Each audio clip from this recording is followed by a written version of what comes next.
Tipperary senior hurling manager Liam Cahill. Liam, you knew Dillon for a long time. You managed him at underage, minor, under 21. Your thoughts or impressions, your memories of Dillon? Yeah, my memories of Dillon, Jonathan, I suppose the real standout for me was under 16 county final in 2014 to Nolte in Kildangan in Mine Temple 2 under lights, which, you know, Kildangan were very, very hot favourites to win that game. And I remember that night Dillon led the lines for Nolte for a against all the odds win, and from that day on he was really on my radar as I was minor manager at that time. And you know, he came into the Tipperary minor squad in 2015. He was on the extended panel because he was still very young.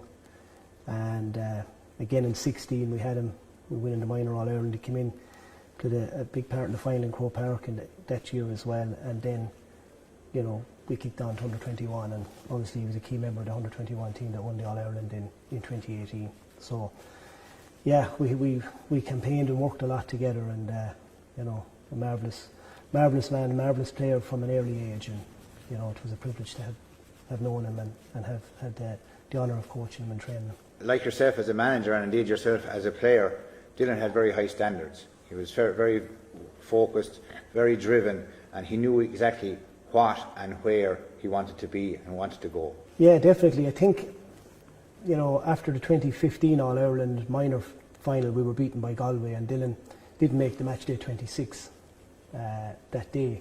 And I think that was I know he was still very, very young, but that was a stage where he said to himself, look, this is what has to happen for me to kick on in the Tipperary jersey. And I remember having the conversation after that minor All Ireland on the way home, and yeah, ever after that, you know, particular game, or you know, Dillon continued to strive for excellence, prepare that little bit better. He was still, as I said, very, very young, so he started to mature very early, you know. And obviously I had the opportunity to work with him at senior level, but from what I believe, like, you know, last year in the senior squad, he was a big leader in that dressing room. So I think the more Dillon was progressing, the older he was getting, I think the better he was getting.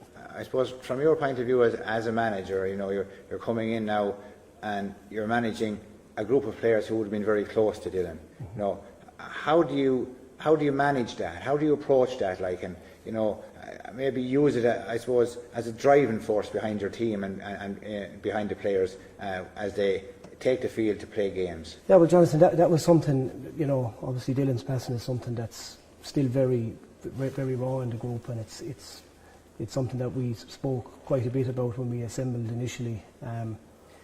You know, as a group of players, you know, we don't, I suppose, talk about it every day, to be honest. But you know, the individual players, I suppose, have their own little ways of calling on Dillon when they need him, and you know, we know he's there, and we know that we can call on him for support whenever we need.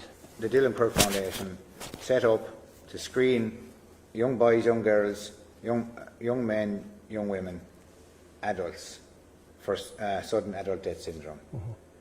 I'm sure this is something that, as a sports person, as a manager, as somebody who looks after players, that you're conscious of, making sure that everybody's health is number one, and anything that can be done to make sure and put people's minds at ease has to be only a benefit and a huge bonus. You know, that our game has moved on so much at every grade and every level, and you know, training, I suppose, without using the word regimes, but training sessions and methods of training have increased dramatically, and the demands on everybody, every player, no matter what grade you play at, has increased. You know, and I didn't realise, I suppose, Jonathan, the number of people per annum that are so unfortunate to pass away through sudden adult death syndrome until, you know, I see the figures there lately released in an article in relation to Dillon's passing. So,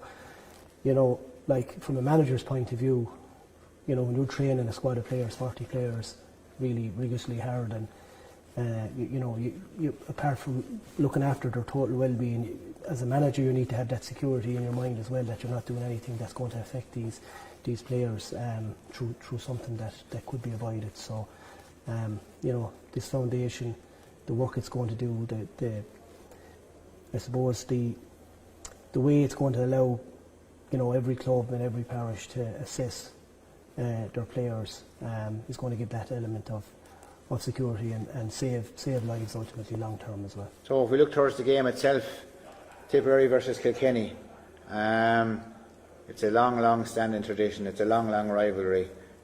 You're close to it yourself, obviously up in Ballingarry. I'm sure you'll welcome Kilkenny to FBD Simple Stadium, but once the players take the field, the niceties I'm sure will be well and truly over. Yeah, absolutely. I think it's a novel pairing to have, to launch the foundation. I really do. I think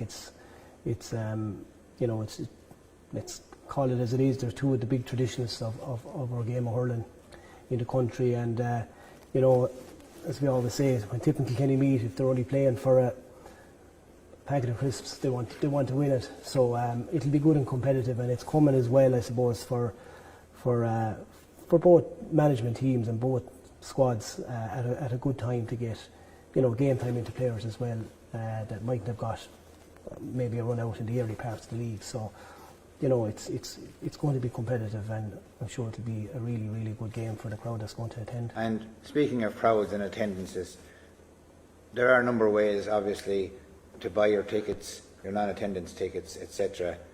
I'm sure you'll encourage as many people as possible to get online, get their tickets, do what they can to support this great charity and great foundation. Yeah, absolutely. Anybody that can't attend the game, Jonathan, we'd really appeal to them to buy a non-attendance ticket for sure. Like it's their support would be just so instrumental to what this foundation is going to do for players of all grades across the country. And I'd really entice the people to go and go online and buy a non-attendance ticket if they can't attend the game themselves. But also I believe there'll be a match program being launched as well, and people I think can go online and buy that as well, and I think there'll be a lot of content in that people will enjoy and support any way they can. Yes, so Liam, you've really set the scene.